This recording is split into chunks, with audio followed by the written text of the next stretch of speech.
Okay, qaybtan waxay ku saabsan tahay qaybtii hore daba socotaa, waxaana loo yaqaanaa Newton forward interpolation formula. Markii lasoo gaabiyo ardayda waan u sheegnay, waxaa loo soo gaabiyaa NFIF, magacaasaa loo soo gaabiyaa Newton forward interpolation formula. Sidii kuwii hadaayo kale waa kala jaraynaa qiimaha, hoosaan kor ka jaraynaa, labadaan kala jaraynaa, labadaan waa kala jaraynaa, labadaan waa kala jaraynaa, sida qiimihii hadaay 0.55 haddaan ka jirno 0.5 waxaa noo soo baxay 0.05. labadan kale haddaan kala jirno ayadana waxaa noo soo baxay 0.05. labadan haddaan kala jirno ayadana waxaa noo soo baxay 0.05. labadan kale haddaan sii kala jirno 0, kan waxaa noo soo baxay 0. haddaan labadan dambe ilaa hal number u ka haro waa la kala jaraa jawaabaha, waa la wadaa shaqada. qiimayaalkan hore column walba sida hadda aan sheegnay, maadaama Newton forward labadaba isla yihiin ayaa calaameynayna. kuwan aan isticmaali doonaa column koowaad 0.05 haysanaa, columnka labaad ama kuwan waxaa loo yaqaanaa first difference, second difference, third difference, magacyadaasay kala leeyihiin. hoos waxaa noogu qoran formuladii oo maadaama waxaana laga rabaa qiimaha x markuu la mid yahay 1.25 oo ku aadan labadan ay u dhaxaysaa 1.25. labadan number u dhaxeeya 1.2 iyo 1.3.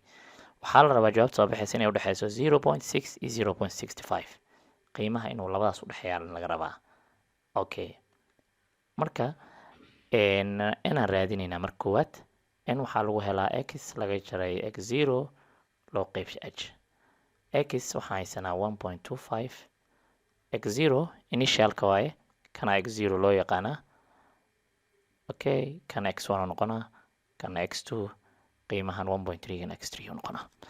1.25 laga jaray 1 loo qaybshay h. h waxaa waa farqiga laba walba u dhaxeeya 1 iyo 1.1, farqiga u dhaxeeya waxaa waaye 0.1. haddii labadan la kala jaro 1.25 iyo 1 la kala jaro loo qaybshay 0.1 waxaa noo soo baxay calculator haddaan intaas gelisid 2.5.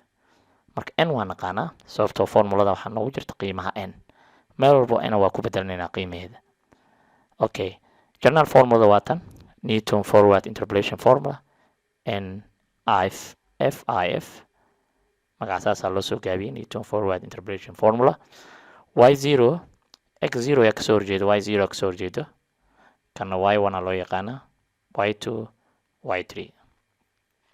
marka y0 waxaa noo ah annaga 1 noo ah qiimaha, sorry, y0 waa tan, y0 qiimaha 0.5 waay, marka 0.5 aan ku bedelinaynaa plus inteena waxaa noo soo baxday 2.5 lagu dhuftay column koowaad numberka ugu horeeya haddii aan dhihin waa qaadanaynaa, waa kan 0.05.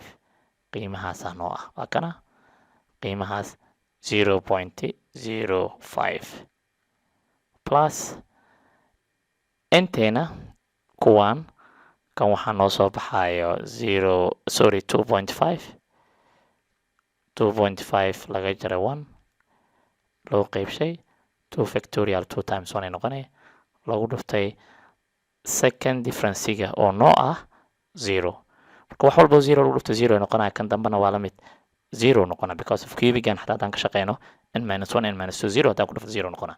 marka qiimahan waa ka maaranaa, waa iska kansaleynaa, ma u baahnin anaga. Okay, qiimahan waa ka maaranaa, kan 0 noqonaa, kanna waa 0. marka qiimayaalkan hore isku dareynaa from 0.5 ilaa qiimahaasaan isku dareynaa, waxaa noo soo baxayso marka 2.5 0.5 siis soo qor, 2.5 ku dhufa 0.05 waxaa noo soo baxay 0.125. labadan jawaab markaan isku darno waxaa noo soo baxay 0.625. qiimahaas aan noo soo baxay. hal mar aan hubino, maadaama y-deena haddaayaan dhahnay x-keena wuxuu u dhexeeyaa 1.25, halkaan u dhacaa 1.2 iyo 1.3 u dhexeeyaa, y-dii hadda noo soo baxda waxaa noqotay qiimaha noo soo baxay 0.625 oo u dhigma u dhexeeya 0.6 iyo 0.65 u dhexeeya. saa darteed jawaabtu waa saxan tahay. waa mahadsan yihiin ardaydii dhegeystay boqolkiiba boqol inaad ka faa'iidaystaan aan rajeynaa.